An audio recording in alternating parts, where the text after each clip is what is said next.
चलिए अब हम कुछ एग्जांपल्स देखते हैं on parallelogram law of vector addition. इस पहले एग्जांपल में बच्चों हमें दिया हुआ है कि हमें ए वेक्टर और बी वेक्टर को ऐड करना है और उनका मैग्नीट्यूड जो है वो 20 ईच है। दोनों ही वेक्टर्स सेम मैग्नीट्यूड के हैं, ए और बी दोनों की वैल्यू 20 यूनिट्स है और उन दोनों के बीच का एंगल है 60 डिग्री, थीटा है 60 डिग्री। ठीक है, बहुत अच्छी बात है। तो पहले हम बना लेते हैं, कंस्ट्रक्शन कर लेते हैं, पैरेललोग्राम बना लेते हैं। ये हो गया बच्चों मेरा ए वेक्टर, ये मेरा बी वेक्टर। पैरेललोग्राम लॉ के लिए टेल सेम पॉइंट पे होनी चाहिए। पैरेललोग्राम कंप्लीट किया, ए वेक्टर बी वेक्टर क्या हो गए, एडजेसेंट साइड्स हो गए।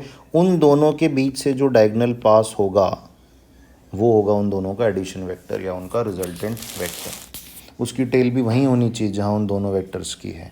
तो ये वाला वेक्टर जो बच्चों है ग्रीन कलर का, ये सी वेक्टर है which is equal to A vector plus B vector. ये सी वेक्टर ए और बी के रिजल्टेंट को डिनोट कर रहा है। ये एंगल होता है alpha, angle between resultant and A vector. ये होता है beta, angle between B vector and resultant.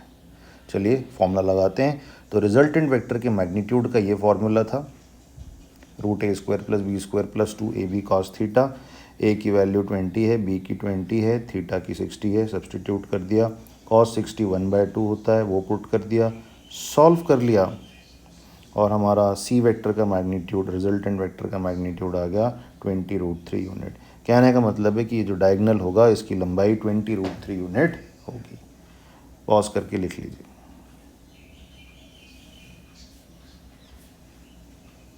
Next हमको ये भी देखना है कि उसका डायरेक्शन क्या है, रिजल्टेंट वेक्टर का डायरेक्शन क्या है।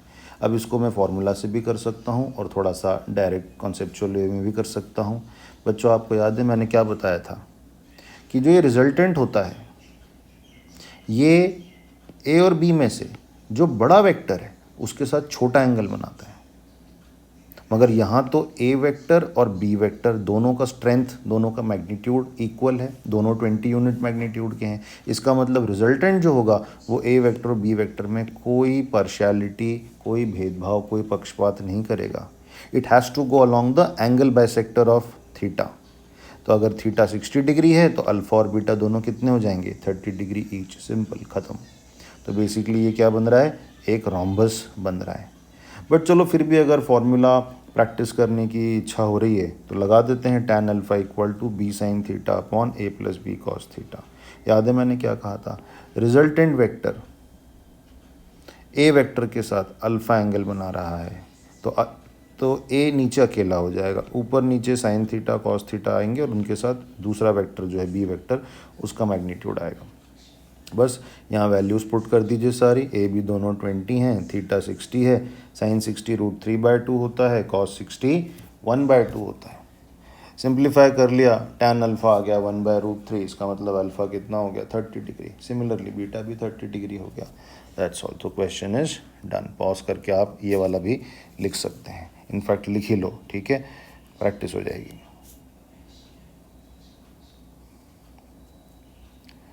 ऑल राइट, नेक्स्ट है कि हमें ये दिया हुआ है कि दो वेक्टर्स जो हैं ए वेक्टर और बी वेक्टर, उनका मैग्नीट्यूड इक्वल है। ना सिर्फ उनका मैग्नीट्यूड इक्वल है, जो उनका रिजल्टेंट वेक्टर है यानी जो डायगोनल बनेगा उसका मैग्नीट्यूड भी उनके बराबर है। Is that clear? यानी ए वेक्टर का मैग्नीट्यूड, बी वेक्टर का मैग्नीट्यूड और ए वेक्टर प्लस बी वेक्टर जो उनका रिजल्टेंट है उसका मैग्नीट्यूड भी उन दोनों के ही बराबर है। तो हमें ए वेक्टर और बी वेक्टर के बीच का एंगल फाइंड करना है। We have to find angle between A vector and B vector. ठीक है, चलिए सॉल्व करते हैं। बना लिया अपना parallelogram, A vector B vector, पूंछ कॉमन है, बीच में से डायगोनल जो जाएगा वो उनका रिजल्टेंट डिनोट करेगा। ये एंगल थीटा होता है, ये अल्फ़ा होता है, ये बीटा होता है। अब मुझे क्या दिया हुआ है कि इसका मैग्नीट्यूड और रिजल्टेंट का मैग्नीट्यूड तीनों बराबर हैं, तो उनको कुछ मान लिया आर, लेट से, ठीक है, कॉमन वेरिएबल से उनको डिनोट कर दिया। ए वेक्टर का मैग्नीट्यूड, बी वेक्टर का magnitude and magnitude of resultant, तीनों को आर मान लिया। लेकिन मेरे पास तो बच्चों ये फॉर्मूला है रिजल्टेंट के मैग्नीट्यूड का, mod of A vector plus B vector is equal to root A square plus B square plus 2ab cos theta. ये भी आर है, ये आर है, ये आर है, ये आर है, ये आर है, सब कुछ पुट कर दिया, सारे मैग्नीट्यूड्स की वैल्यू आर पुट कर दी और सिंप्लीफाई कर लिया, थीटा आ जाएगा। पॉज कीजिए, खुद ज़रा ट्राई कीजिए सिंप्लीफाई करके कि थीटा कितना आता है।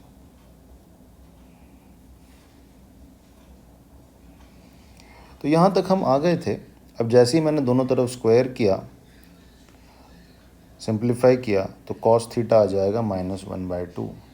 अब 10th स्टैंडर्ड में तो हमने कॉस थीटा इक्वल टू -1/2 कहीं हमें नहीं पढ़ने को आया था, अब आ रहा है। लेकिन हम तो ऑलरेडी एसेंशियल ट्रिग्नोमेट्री में पढ़ चुके हैं कि अगर आप वो चार्ट भी देखेंगे जो मैंने कहा था बहुत इंपॉर्टेंट है, आपको याद होना चाहिए,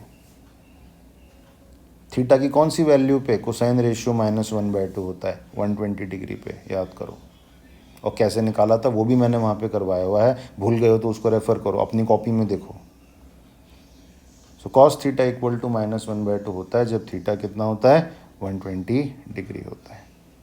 और फिर वही बात है बच्चों कि तो ये मैंने रीड्रॉ कर लिया, ये ए वेक्टर हो गया, ये बी वेक्टर हो गया, ये उनके बीच का एंगल 120 डिग्री हो गया। और क्योंकि ए वेक्टर और बी वेक्टर का मैग्नीट्यूड बराबर था, अल्फ़ा बीटा इक्वल आने चाहिए, मतलब दोनों 60 डिग्री ईच हो जाएंगे। So this is the answer. ये हमारा थीटा हो गया, ये अल्फ़ा और ये बीटा। Is that clear? ठीक है, लिख लीजिए, पॉज करके लिख लीजिए। चलिए अब मैं कुछ और इसको डिटेल में समझने की कोशिश करूँगा। बच्चों हमने parallelogram law of vector addition से मैग्नीट्यूड वगैरह निकालना, डायरेक्शन वगैरह निकालना सीख लिया है। अब देखते हैं कि वो जो थीटा एंगल है, दो वेक्टर्स के बीच का एंगल जो है थीटा, उसको अगर मैं वेरी करवाऊँ तो उससे क्या फ़र्क पड़ेगा, उससे क्या ट्रेंड पकड़ में आएगा। दो वेक्टर्स के बीच का एंगल मिनिमम 0 डिग्री हो सकता है जब बिल्कुल सेम डायरेक्शन में हो। देखो टेल पे टेल कॉमन कर दो, 0 डिग्री इन दो एरोस के बीच का एंगल। और मैक्सिमम उन दोनों वेक्टर्स के बीच का एंगल 180 डिग्री हो सकता है। देखो जब पूंछ कॉमन कर दी, एक इधर मुंह कर रहा है, दूसरा बिल्कुल उल्टा मुंह करके बैठा हुआ है। दो वेक्टर्स के बीच का एंगल 0 डिग्री से 180 डिग्री के बीच में ही हो सकता है। ये अच्छी तरह बात गांठ बांध लो। Minimum angle between two vectors is 0 degree, maximum can be 180 degree. Is that clear? तो अगर मैं दोनों वेक्टर्स को पहले 0 डिग्री पे रखूं एक दूसरे के साथ, और फिर आहिस्ता आहिस्ता, जैसे ए वेक्टर तो इधर ही है, बी वेक्टर को ग्रेजुअली इधर घुमाना शुरू करूं, तो उनके बीच का एंगल थीटा बढ़ेगा। 0 डिग्री से बढ़ा, अभी भी एक्यूट है, फिर राइट एंगल हो गया 90, फिर और आगे गया बी वेक्टर तो ये ऑब्ट्यूस हो गया, फिर और बी वेक्टर इधर आया तो फिर ये 180 हो गया। बात समझ में आ रही है? तो ऐसा करने से मैग्नीट्यूड वगैरह पे क्या फ़र्क पड़ेगा, अब ये हमें स्टडी करना है। पॉज करके ये सारे डायग्राम्स बना लीजिए, बहुत इंपॉर्टेंट है। ठीक है, अब ट्रिग्नोमेट्री में हम पढ़ चुके हैं, जो एसेंशियल ट्रिग्नोमेट्री मैंने आपको पढ़ाई थी, कि थीटा अगर 0 से 180 डिग्री तक वेरी करता है तो कॉस थीटा 1 से -1 तक वेरी करता है। आप उस चार्ट में भी देखिए, कॉस 0 डिग्री की वैल्यू 1 है, कॉस 180 डिग्री की वैल्यू -1 है। किसी भी कॉस थीटा की ज़्यादा से ज़्यादा वैल्यू 1 हो सकती है और कम से कम -1 हो सकती है। 1 is maximum possible value which any cos ratio can assume, -1 is the minimum possible value it can assume. ये जो 1 होती है वैल्यू उसकी मैक्सिमम, ये कब होती है, जब एंगल 0 डिग्री होता है। Cos 0 is 1, cos 180 degree is -1। तो ये बात हम जो ट्रिग्नोमेट्री में सीख के आ रहे हैं, इसका प्रयोग अब यहाँ पे हम करेंगे। ठीक है, अब सीधी सी बात है कि जो हमारा रिजल्टेंट है उसका मैग्नीट्यूड का फॉर्मूला ये है, यानी थीटा पे डिपेंडेंट है। जो थीटा होगा उसके अकॉर्डिंग कॉस थीटा बनेगा, और कॉस थीटा की वैल्यू जितनी भी होगी, कम ज़्यादा वॉटेवर, वही तो डिसाइड करेगा कि ये मैग्नीट्यूड कितना कम ज़्यादा होगा। ठीक है, पॉज करके लिख लीजिए। तो मुझे अब ये देखना है कि ये रिजल्टेंट ज़्यादा से ज़्यादा कितना हो सकता है, कम से कम कितना हो सकता है। तो साफ साफ दिख रहा है कि इसका इसका और इसका एडिशन है, तो ये सब तो कांस्टेंट्स हैं। थीटा को मैं वेरी करा रहा हूँ, तो कॉस थीटा जब ज़्यादा से ज़्यादा होगा तब ये पूरा रिजल्टेंट का मैग्नीट्यूड भी ज़्यादा से ज़्यादा होगा, मतलब मैक्सिमम होगा। तो कॉस थीटा की मैक्सिमम वैल्यू 1 है, तब magnitude of A vector plus B vector भी मैक्सिमम होगा। तो रिजल्टेंट के मैग्नीट्यूड की मैक्सिमम वैल्यू कब आएगी? जब मैं कॉस थीटा की जगह 1 लिख दूंगा। तो ये बन गया a plus b whole square, square root लिया तो ये क्या आ गया? A plus b. और ये कब होगा? जब थीटा 0 होगा।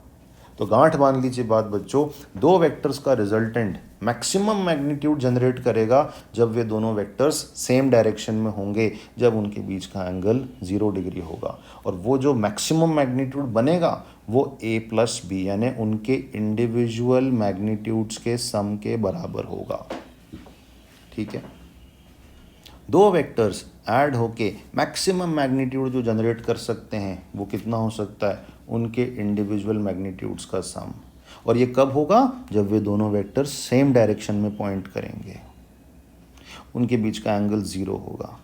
सिमिलरली जब कॉस थीटा अपनी लोएस्ट वैल्यू पे चला जाएगा तब रिजल्टेंट का मैग्नीट्यूड भी अपनी लोएस्ट वैल्यू मिनिमम वैल्यू पे चला जाएगा। कॉस थीटा की लोएस्ट वैल्यू होती है बच्चों -1। तो यहाँ मैंने कॉस थीटा की जगह -1 लिखा, तो ये आ गया √a² + b² -2ab। तो ये हमारे रिजल्टेंट की मैग्नीट्यूड की मिनिमम वैल्यू हो जाएगी। अब ये जो अंदर आया a² + b² -2ab, इसको मैं a-b² भी लिख सकता हूँ, b-a² भी लिख सकता हूँ। ठीक है, बट जब स्क्वायर रूट लेंगे तो हमें एक वेक्टर का मैग्नीट्यूड चाहिए और मैग्नीट्यूड वेक्टर का पॉजिटिव ही होता है, तो बेसिकली मॉड लगा देंगे। या आप सिंपल ऐसे याद रखो कि बड़े वेक्टर में से छोटे वेक्टर को सब्ट्रैक्ट करना है। अगर a बड़ा है तो a-b, b बड़ा है तो b-a। ठीक है, तो दो वेक्टर्स का रिजल्टेंट बच्चों कम से कम कितनी वैल्यू अज्यूम कर सकता है? लीस्ट वैल्यू कितनी जनरेट कर सकता है? दोनों वेक्टर्स के जो इंडिविजुअल मैग्नीट्यूड्स हैं उनके डिफरेंस के बराबर। और वो कब होगा? जब वे दोनों वेक्टर्स ऑपोजिटली डायरेक्टेड होंगे, उनके बीच का एंगल 180 डिग्री होगा। तो ये जो रिलेशन आया है ना बच्चों, ये अपने को यार अच्छी तरह से याद रखना है। ठीक है, दो वेक्टर्स का जो रिजल्टेंट है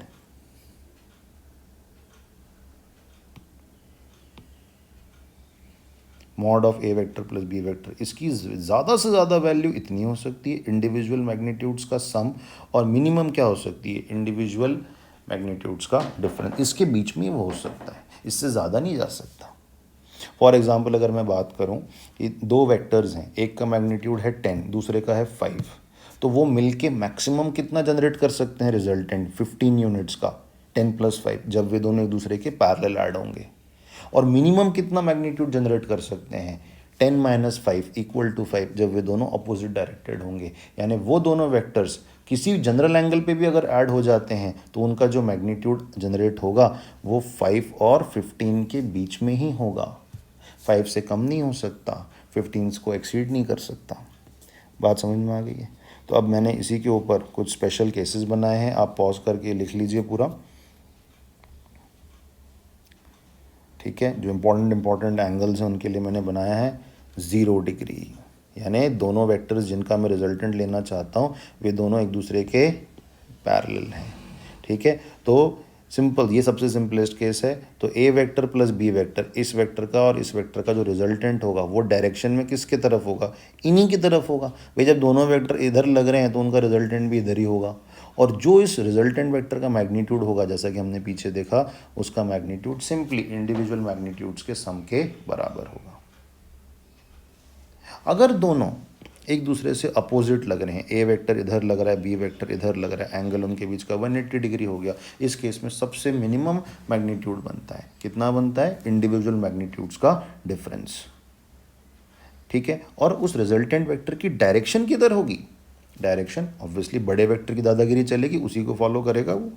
तो मैंने जस्ट फॉर इलस्ट्रेशन पर्पज़ ये मान लिया है कि ए वेक्टर बड़ा था बी वेक्टर से मैग्नीट्यूड में, तो a vector plus B vector resultant vector किसको फॉलो करेगा? चुपचाप ए वेक्टर को फॉलो करेगा। तो इसकी जो डायरेक्शन होगी वो इधर होगी, और जो इसका मैग्नीट्यूड होगा, जो इसकी स्ट्रेंथ होगी, वो इंडिविजुअल मैग्नीट्यूड्स के डिफरेंस के बराबर होगी। क्योंकि मैंने ए को बी से बड़ा माना है तो ये a - b हो जाएगा। मान लो बाई चांस बी वेक्टर बड़ा होता, मैग्नीट्यूड में ए वेक्टर से, तो फिर जो रिजल्टेंट होता ए वेक्टर प्लस बी वेक्टर उसका मुंह इधर हो जाता और उसकी जो वैल्यू है, जो उसका मैग्नीट्यूड है, वो बी माइनस ए हो जाता। मेन बात ये है कि रिजल्टेंट बड़े वाले की डायरेक्शन में बनेगा और उसकी वैल्यू दोनों की मैग्नीट्यूड्स का डिफरेंस होगी।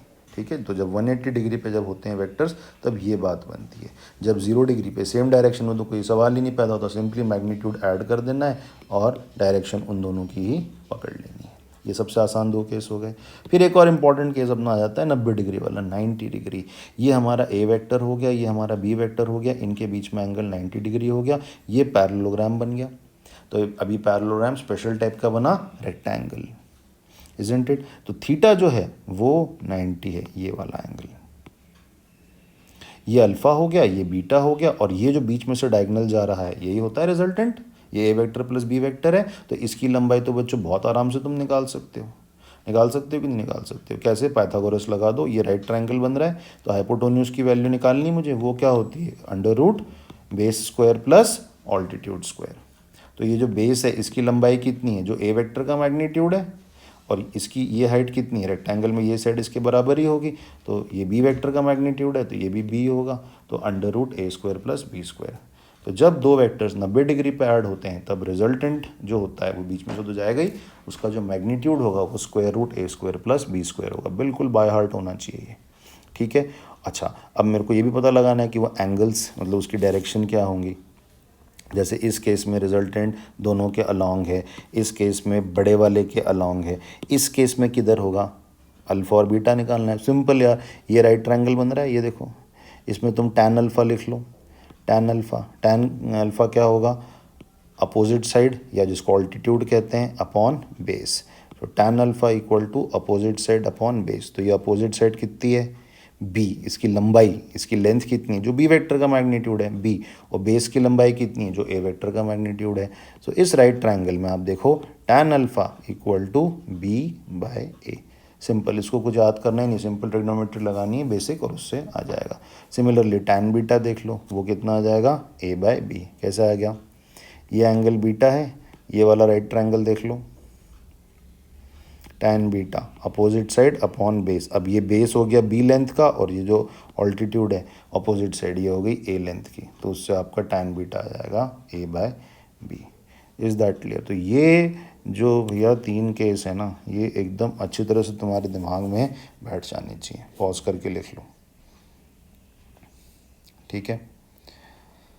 ओके, ले लेते हैं। बिल्कुल सिंपल सा एग्जाम्पल लिया है, लेकिन बहुत ज़रूरी है बच्चों समझने के लिए। ये एक ऑब्जेक्ट है, इसके ऊपर दो फोर्सेस एक साथ एक्ट कर रहे हैं। एक फोर्स है F1 वेक्टर, एक फोर्स है F2 वेक्टर। फोर्स वेक्टर होता है, उसको वेक्टर वाली इज्जत देनी ज़रूरी है। F1 वेक्टर का मैग्नीट्यूड 20 न्यूटन है, F2 वेक्टर का मैग्नीट्यूड 10 न्यूटन है। पहले केस में दोनों फोर्सेस उस ऑब्जेक्ट पे जो धक्का लगा रहे हैं वो सेम डायरेक्शन में है। कहने का मतलब है both the vectors are in the same direction, they are acting in the same direction. तो इन दोनों वेक्टर्स के बीच का एंगल कितना होगा? ऑब्वियसली 0।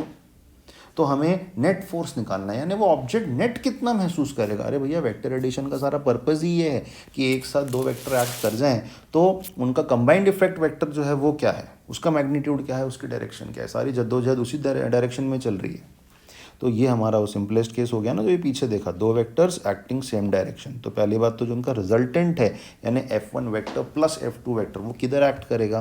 वो उनके ही अलॉन्ग करेगा। तो इसको जो रिजल्टेंट फोर्स महसूस होगा उसका डायरेक्शन यही होगा, और उसका मैग्नीट्यूड कितना होगा? इंडिविजुअल मैग्नीट्यूड्स के सम के बराबर। यानी ये ब्लॉक ओवरऑल 30 न्यूटन फोर्स महसूस करेगा इन दिस डायरेक्शन।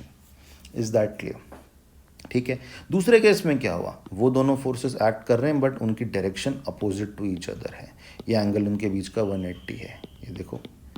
तो जब दो वेक्टर्स अपोजिट डायरेक्शन में एक्ट करते हैं तो रिजल्टेंट किधर बनता है? बड़े वाले की तरफ बनता है। वो बड़े वाले को फॉलो करेगा, यानी F1 वेक्टर की तरफ बनेगा। तो direction of resultant vector is along the larger vector.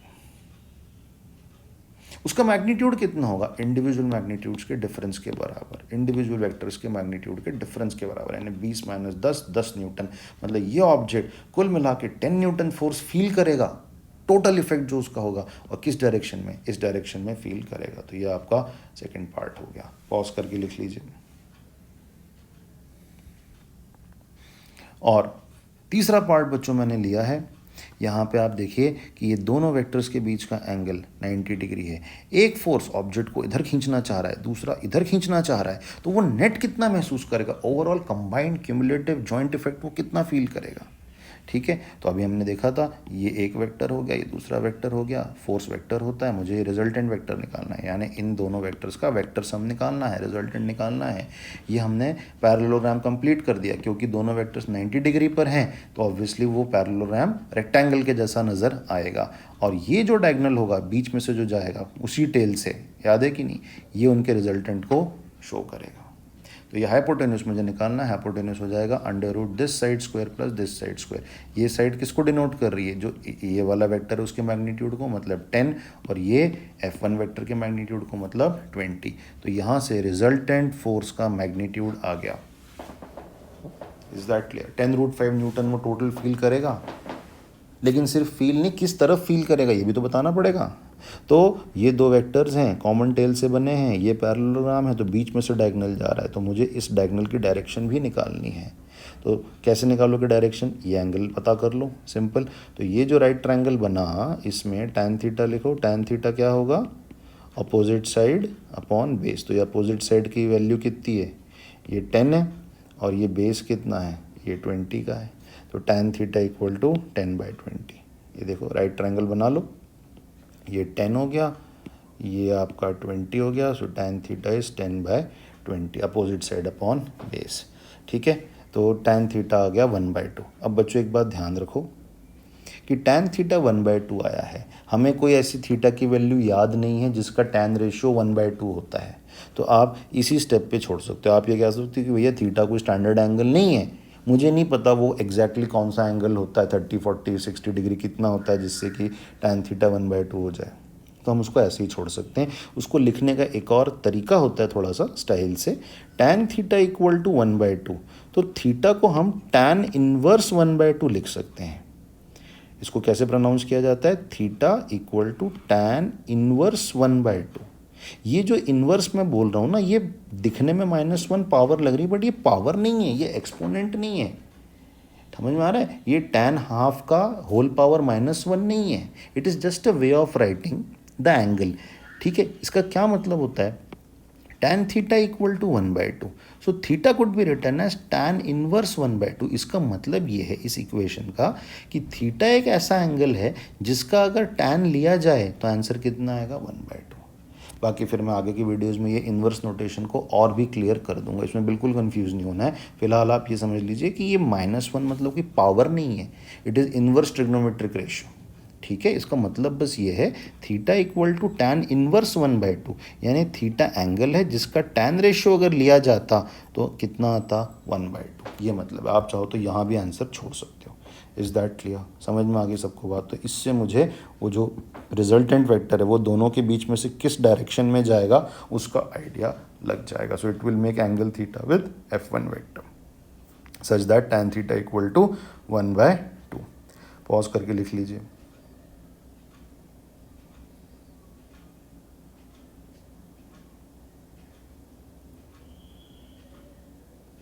Okay